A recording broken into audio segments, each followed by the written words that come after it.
This is the Lanhydrock estate. It's located in the center of Cornwall near the town of Bodmin, along England's southwest coast. There's something of a bittersweet quality to this place. The stately home, its imposing gatehouse, and the grounds are beautiful.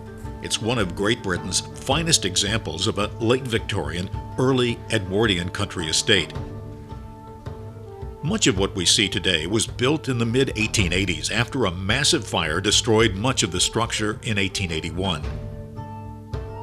The original home was built in the 1600s. The estate, which now covers 890 acres, was once an Augustinian Priory.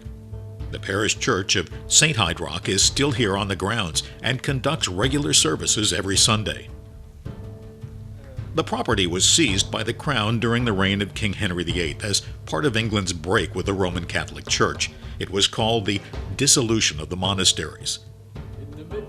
The property was purchased by Sir Richard Robertes in 1620. His descendants lived here until 1953, when the estate was gifted to the National Trust.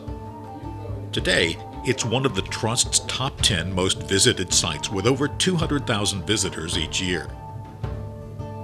The fire, which began in the kitchen, destroyed the entire south wing and heavily damaged the center section of the building. When it was rebuilt, a number of modern features were incorporated. The furnishings, the plaster and millwork, and the decor are beautiful. As you walk through the rooms, including the 116-foot-long gallery in the surviving north wing, it's as if the family had just stepped away and would be coming right back. That's the bitter part.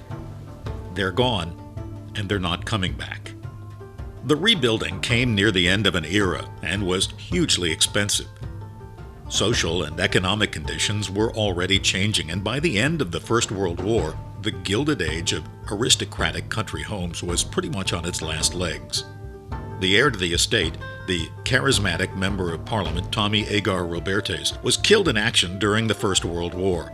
He died trying to rescue a wounded comrade from no man's land. His death and the post-war economy made it difficult to maintain the estate. Living life on the grand scale, including all the servants needed to run Lanhydrock, proved impossible to sustain.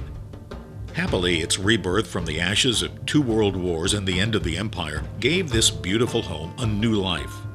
The estate is now open to the public to admire and to be able to walk through, imagining what it must have been like for the people who once lived here in a time now long past. Lanhydrock proves that travel is one of the few things we can buy that will make our lives richer.